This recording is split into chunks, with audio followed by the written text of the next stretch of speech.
The silence in the reading room is so absolute, it feels like a physical pressure against your eardrums. You do not breathe deeply. Nobody breathes deeply in the Bodleian. You sit paralyzed beneath the weight of 11 million volumes, trapped within a university library system that is the largest in the United Kingdom. The air tastes like dust, slowly decaying binding glue, and centuries of unyielding intellectual demand. Because this is legal deposit library, entitled to a free copy of every book published in the country, the collection around you is expanding at a terrifying rate of 3 miles of new shelving every single year. 120 miles of shelves, all of it pressing down on your singular, fragile, 2,000-word essay on Victorian poetry that is due in exactly 45 minutes. Your laptop screen glows weakly in the cavernous, vaulted gloom of the Divinity School's adjacent chambers. Your eyes are burning. The maritime temperate climate of the city dictates a uniform, relentless distribution of precipitation, meaning the sky outside the leaded glass windows has been a suffocating, bruised gray for 3 consecutive weeks. The cold does not merely sit on your skin, it invades your architecture. It seeps through your damp wool coat, bypasses your muscles, and settles permanently in your marrow. You type a final, desperate sentence about Matthew Arnold's poem Thyrsis, grasping blindly at his description of this sweet city with her dreaming spires. You hit print. You pack your bag. The real terror is only just beginning. Survival in this city does not begin with the acceptance letter. It begins with the horrifying realization of your own profound inadequacy. You step out of the Bodleian and into the raw, biting wind of Radcliffe Square. The damp cobblestones are slick, reflecting the towering circular mass of the Radcliffe camera. You do not look up at the architecture. When you first arrived, the skyline of domes and gothic spires felt like a fantasy film. Now, it just feels like a prison. You walk fast, dodging the chaotic swarm of cyclists that cut blindly through the narrow streets.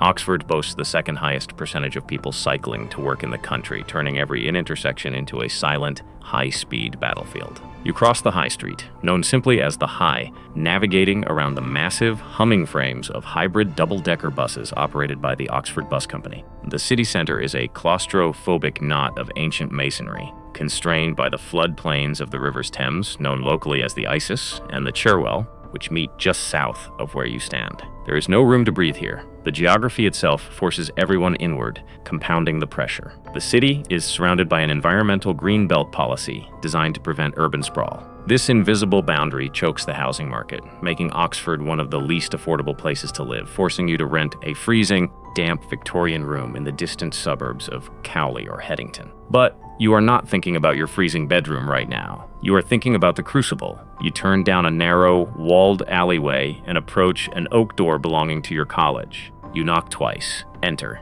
Oxford is globally renowned for its tutorial-based method of teaching. To the outside world, this sounds like a quaint, bespoke educational privilege. From the inside, it is a weekly execution. You sit in a worn leather armchair. Across from you sits your tutor, a world-leading expert who has published more books on the 19th century novel than you have read in your entire life. The room smells of old sherry, wet dog, and wood smoke. Your tutor does not lecture you. They do not hand out a syllabus and speak to a crowded hall. They simply take the essay you just printed, hold it in their hands, and tell you to defend it. Read it aloud, they say, their voice perfectly level. You begin to read. Your voice shakes. The essay you thought was brilliant at 2 a.m. now sounds hollow, derivative, and laughably naive. The tutor stops you after the second paragraph. They ask a single devastatingly precise question that entirely dismantles your core argument. You scramble for an answer. You stutter. The silence stretches out, thick and agonizing. They do not rescue you. They let you sit in the silence, forcing you to confront the limits of your own intellect. You are not competing against a grading curve. You are engaged in intellectual hand-to-hand combat. The university attracts 40% of its academic staff and 17% of undergraduates from overseas,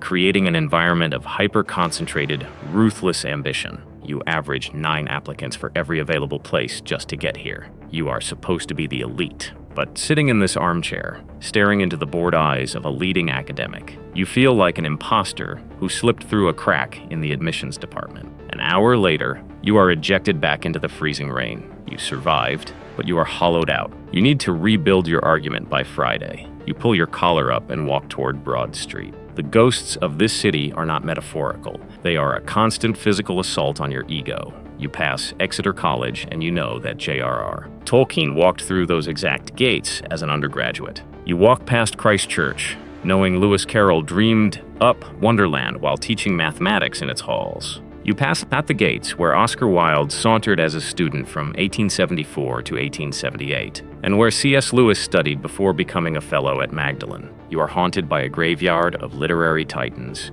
and the city never lets you forget it. To escape the rain, you've pushed through the heavy doors of Blackwell's bookshop. You bypass the ground floor and descend the stairs into the Norrington Room. It is a cavernous subterranean vault, claiming to be the largest single room devoted to book sales in the whole of Europe, covering 10,000 square feet of space. You stand in the center of the room, completely surrounded by thousands upon thousands of spines. Every one of these books was written by someone who thought they had something unique to say. Most of them are entirely forgotten. The sheer volume of human knowledge stacked in this basement is paralyzing. It is the literary equivalent of staring into the vastness of deep space. You realize that your entire academic career will amount to a single grain of sand in this endless desert of paper. Despair eventually crystallizes into a numb, mechanical routine. The terms here are insanely short, only 8 weeks long. There is no time to recover from a bad tutorial. The pace accelerates, and your body begins to break down under the strain. Winter sets in with brutal finality. The climate records of the Radcliffe Meteorological Station,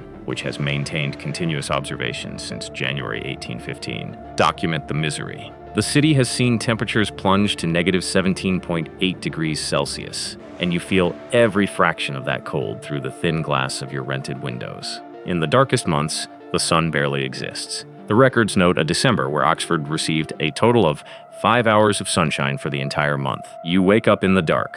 You read in the dark. You walk home in the dark. You try to find solace in the city's ancient rituals. You wander down St. Aldate's toward the river. In the summer months, the Isis and the Cherwell are choked with tourists punting lazily along the water. But now, the rivers are high, fast, and the color of cold iron. You watch the elite rowers of the Oxford University Boat Club, pulling their shells through the freezing mist. They move with a violent, synchronized precision, ignoring the ice forming on their oars. You realize that everything in this city, from the literature to the sports, requires an absolute, terrifying sacrifice of the self. You retreat to the pubs. The city has a deep industrial history of brewing, with ancient college breweries surviving for centuries and massive commercial operations like Morell's Lion Brewery dominating the local trade until the late 1990s. You sit in a low-ceilinged tavern, the air thick with the smell of spilled ale and damp wool. The tables around you are packed with young, exhausted faces. Roughly 30% of the city's residents are between the ages of 18 and 29, heavily skewed by the 35,000 students enrolled in the two universities.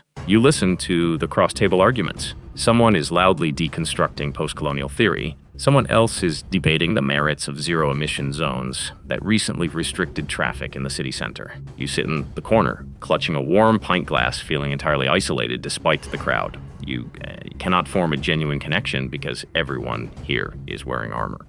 Every conversation is a covert assessment of intelligence. You are all terrified of being exposed as the weakest link in the room. The weight of the city's history begins to bleed into your daily reality. You walk past the Victorian-era Martyrs' Memorial on St. Giles. You look at the stone monument and remember that this is the exact place where Bishops Hugh Latimer and Nicholas Ridley were burned alive at the stake for heresy in October 1555, followed by Archbishop Thomas Cranmer months later. The violence of the past is baked into the cobblestones. You think about the St. Scholastica Day riot of 1355, where a simple dispute between students and townspeople in a tavern erupted into a days-long bloodbath that left 93 people dead. The tension between the university and the real world, the town and gown, is still here, vibrating just beneath the surface. You take the bus out to the suburb of Cowley, moving away from the dreaming spires. Here, the pristine sandstone gives way to the industrial reality of motor manufacturing, where the mini plant has been turning out cars since William Morris opened his first assembly lines.